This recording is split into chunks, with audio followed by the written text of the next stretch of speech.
In this video, we are going to talk about counterclaims and rebuttals. Our objective is to build our own arguments by acknowledging a counterclaim and refuting them with evidence. Okay, we know that a claim is a writer's position on a topic. So in my example paragraph, the claim that I have made is many educational apps have unique functions that work better on a phone than on Chromebooks, which enhances student learning. And now we're going to talk about counterclaims. A counterclaim is the opposition's argument. So if I am saying this, then my opposition has something to say in response to that. We include a counterclaim or counterclaims in our arguments to show that we have thought deeply about the issue and have considered all possibilities. Because remember, we don't just want to rant about our personal feelings. We want to show the reader or your audience that you are a reasonable person and that you have considered multiple possibilities.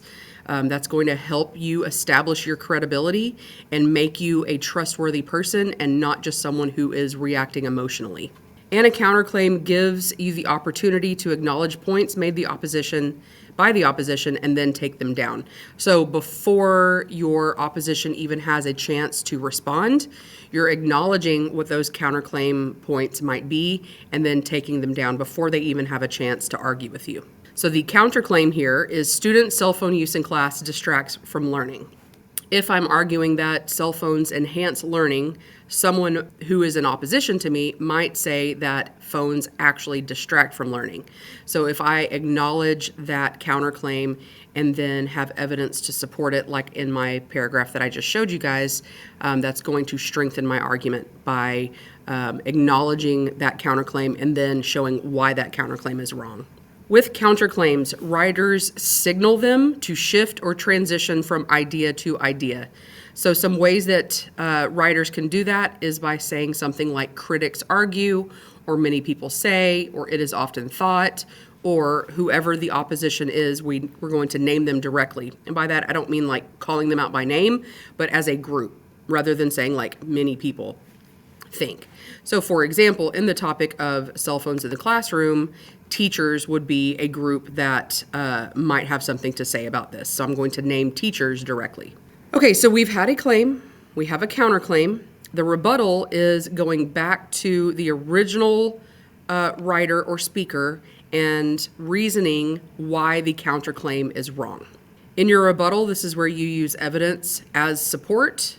And it's important to notice that your rebuttal must outweigh the counterclaim. So if your rebuttal is not stronger than the counterclaim, then the counterclaim wins. So make sure that with that strong evidence and strong reasoning, you are outweighing what your opposition says. And an easy way to signal your rebuttal is by using the transition however to show the contrast between the counterclaim and your rebuttal. So back to our example. This is the body paragraph without a counterclaim and rebuttal. And we can add this counterclaim. Teachers and school administrators may argue that students' cell phone use in class distracts from learning.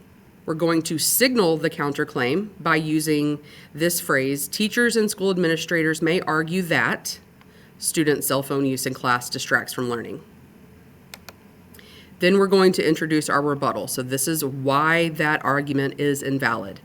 However, many educational apps have unique functions that work better on a phone than on Chromebooks, which actually enhances student learning. So it's not distracting from student learning, it is actually making it better.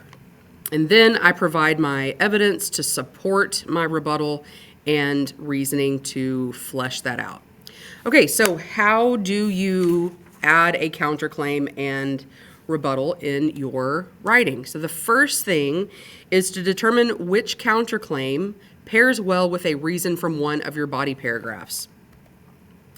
So if I have already identified that students should be using cell phones because they enrich lessons with apps, something an opponent might say is that phones distract from learning.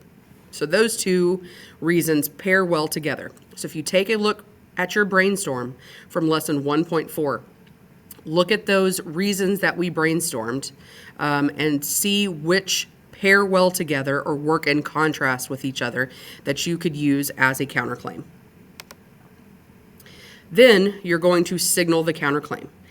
You've got several examples there that you could use. So critics say, teachers say, students argue.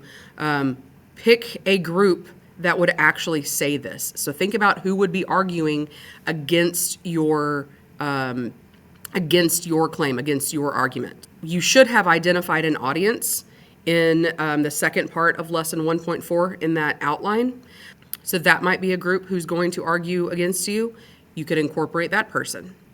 So my example here is teachers and school administrators argue that, and then I'm going to add my counterclaim. So they argue that students' cell phone use in class distracts from learning. Then I'm going to transition to my rebuttal by using the transition word however. However, many educational apps have unique functions that work better on a phone than on Chromebooks, which enhances student learning. And lastly, on your notes, I want you to identify and label each of the following: the counterclaim, the rebuttal, the claim, the evidence, and the reasoning.